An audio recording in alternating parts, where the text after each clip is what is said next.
Hi everyone, welcome back to Wise Words Wednesday. I'm Jamie, thank you for joining me today.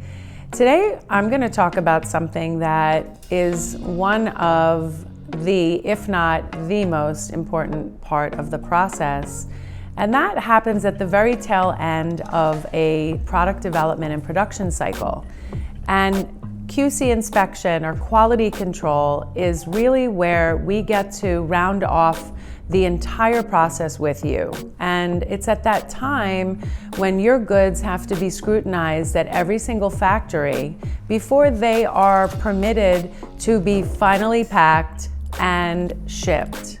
What happens when it relates to third-party or QC inspection, as we call it, is that there is a team of individuals that are called in that are unaffiliated with the manufacturer, that are sent in to be a set of eyes to oversee everything from spec measurement and tolerance, sewing execution, thread loops, button attachments, heat seal attachments, leg openings, wash, lab dip colors, production, trim and finishings, and all of the bells and whistles that go into all of your garments or product, whatever it is that you're building. Even if it's tabletop item or home furnishing item, it still has to be scrutinized the same way as a very highly technical performance jacket.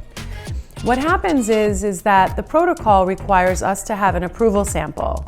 And the approval sample is packed up, it is sealed, and it is sent to the factory prior to the scheduled inspection date.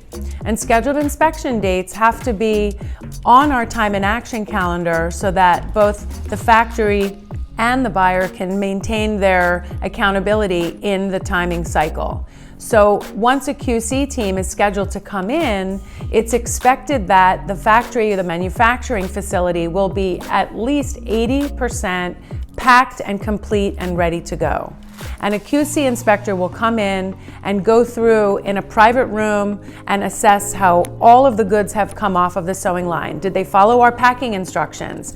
Is the blue size large packed with the right blue size large sticker or UPC code or hang tag?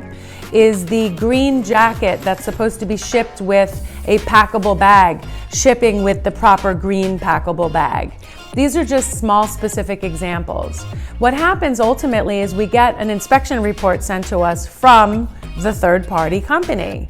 And it's our job to go through and understand what acceptance or a rejection means. And then it's our job to resolve that with the garment maker. In many cases, our inspectors might reject a shipment, but for commercial purposes, it's absolutely saleable, it's wearable. There might be something that's a little out of spec tolerance, maybe 1/4 of an inch or 1/8 of an inch, and we have to really dial back to say, this is hand labor. This is a special detailed trim that we used, and we knew that there might be some problems that came up because we were using it. And in those cases, we have to analyze from a style by style perspective, really what's reasonable and customary. So if something is under spec, but it's meant to be, say, an oversized jacket, it's not going to be so out of line to say it's okay to ship factory, but watch your sewing in the reorder, or don't do that again, or we're going to penalize you.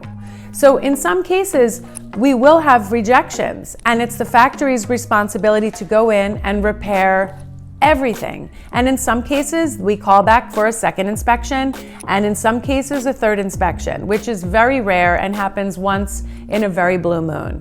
But this holds the factories accountable. They're very proud of their work, they're very proud of their labor, but as it relates to our level of oversight, our level of expertise, and our level of, as much as we can, perfectionism, we have to understand that there is a commercial viability to everything. And so we will do our best to ensure that we're following industry protocol and being mindful of what is possible at the human labor level to assign whether something is possible or needs to be repaired. All of this can be detailed more when we get under the needle together and work on an engagement, and you'll learn a lot more when we get to really hold hands on project. It's a very eye-opening experience, and in some cases, for some, it's a little bit alarming because sometimes things, when you say it's failed, it doesn't sound so great. but some of it's more minutia, and it's just the expertise of the QC team that's really calling out what is commercially acceptable versus what is not. All of that can be found on our website and at our blog series, so please feel free to dial us up on fabrictofinish.com, and I look forward to speaking to you more in the future about other exciting and intriguing topics.